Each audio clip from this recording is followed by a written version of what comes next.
Hello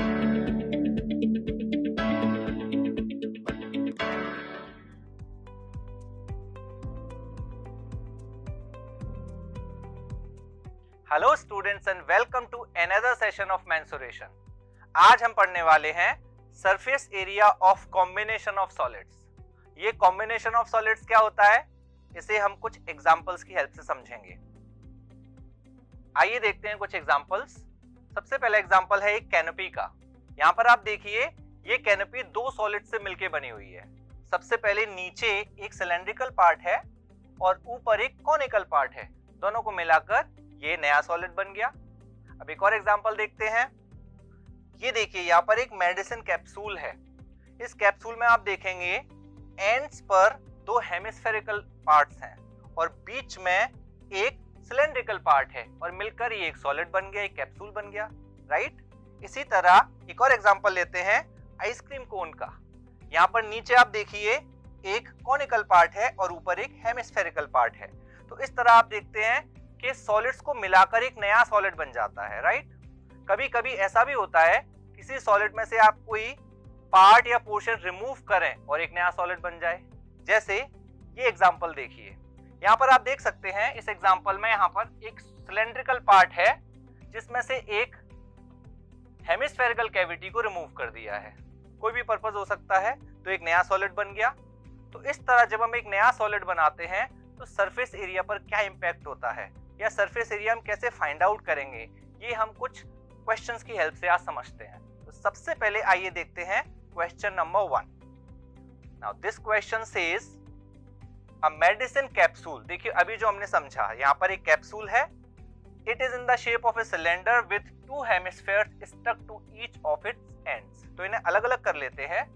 यहाँ पर आप देखिए, ये लेफ्ट में एक हेमिस्फेरिकल पार्ट हो गया और राइट में भी यहाँ पर एक हेमिस्फेरिकल पार्ट हो गया और बीच में सिलेंड्रिकल पार्ट हो गया, राइट।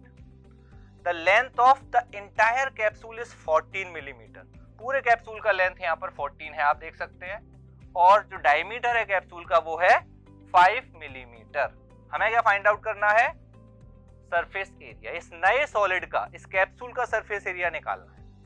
अब आप यहाँ पर स्टूडेंट्स ध्यान से देखिए, जब इस सिलेंड्रिकल पार्ट को हेमिस्फेरिकल पार्ट से मिलाया तो सिलेंड्रिकल पार्ट के जो एंड्स थे, वहां पर जो सरफेस थी वो बंद हो गई। तो अब वहां कोई सरफेस नहीं है।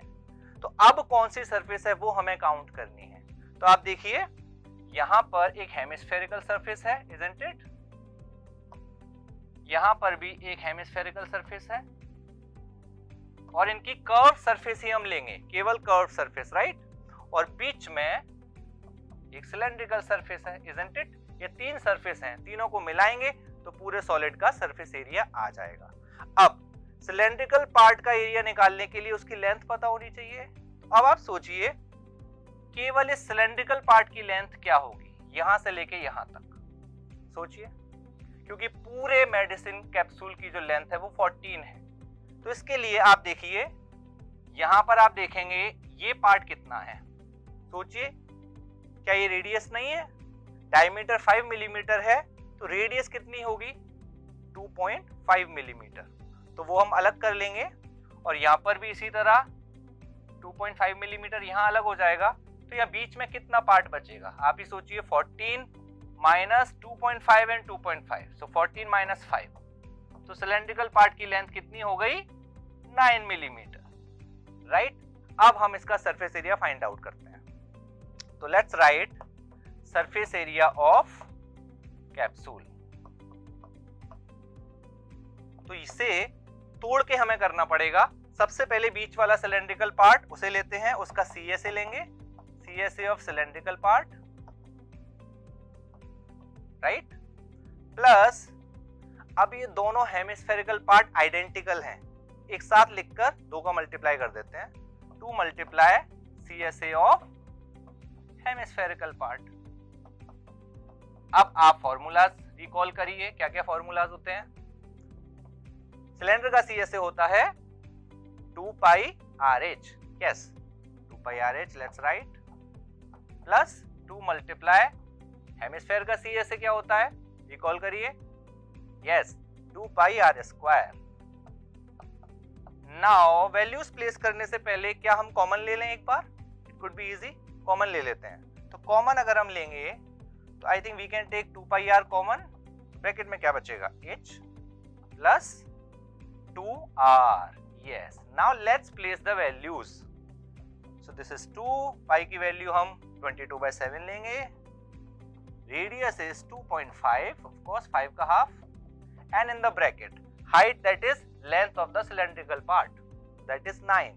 Let's write 9 plus 2 multiply 2.5.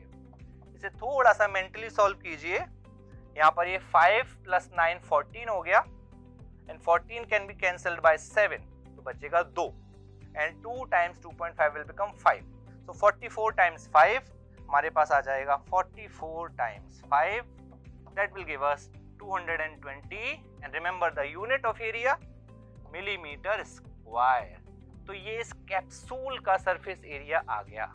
तो देखा आपने किस तरह सॉलिड जब कंबाइन होते हैं तो नए सॉलिड का सरफेस एरिया हमें कितना सोच के फाइंड आउट करना पड़ता है कि कौन सी सरफेस है, कौन सी सरफेस नहीं है। इसे और बेटर वे में समझने के लिए एक और एग्जांपल करते हैं। Let's do question number 2। Now this question says a cubical block of side 7 centimeter is surmounted by a hemisphere. यहाँ पर आप देखिए ये क्यूबिकल ब्लॉक है, इसके ऊपर एक हेमिस्फेरिकल पार्ट रखा हुआ है, एक बोल जैसी रखी हुई है, right? What is the greatest diameter the hemisphere can have? तो यहाँ पर आप हेमिस्फेयर तो कई तरह के रख सकते हो, राइट? लेकिन यहाँ पर पूछा है what is the greatest diameter the hemisphere can have. तो आप ही बताइए मैक्सिमम कितने डायमीटर की बोल यहाँ पर आप रख सकते हो? जो लेंथ होगी क्यूब की, राइट? दैट मींस आप यहाँ पर 7 सेंटीमीटर के साइज की ही आप या डायमीटर की ही एक बोल रख सकते हो, राइट? अब हमें सरफेस एरिया इस सॉलिड का निकालना है, तो अज्यूम कर लीजिए मैक्सिमम डायमीटर की एक बोल यहाँ पर रखी हुई है, दैट मींस 7 सेंटीमीटर डायमीटर की बोल हमने रख दी है।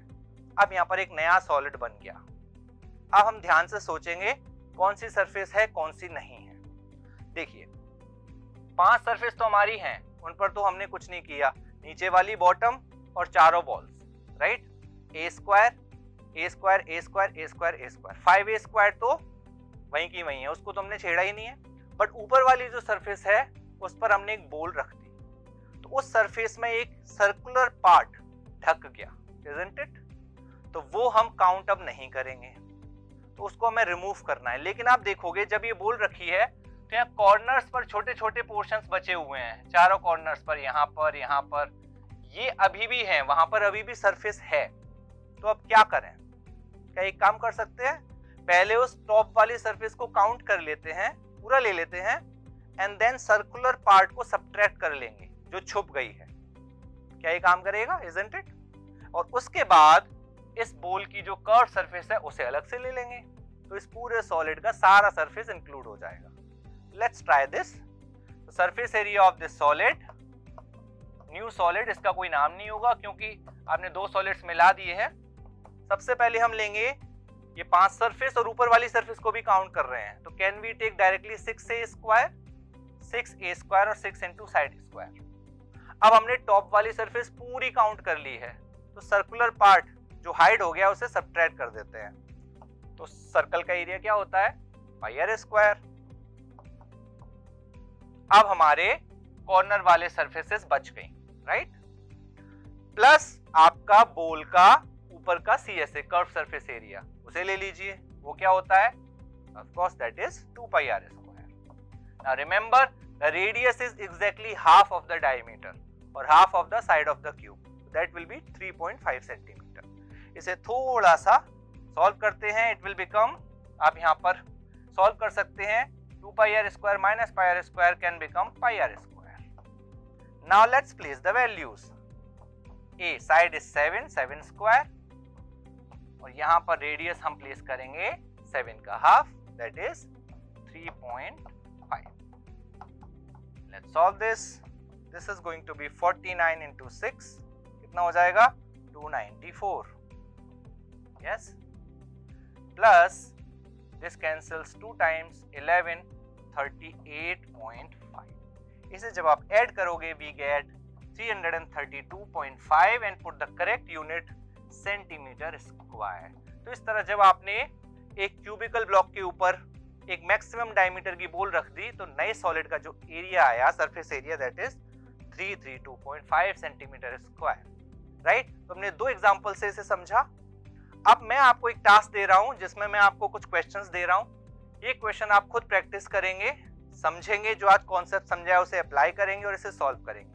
और मैं आपको नेक्स्ट सेशन में मिलूंगा कुछ और एग्जांपल्स के साथ, जिसमें हम और क्वेश्चंस करेंगे जहां पर हम surface area of combination of solids find out करेंगे। So I see you in the next session. Till then take care, keep learning.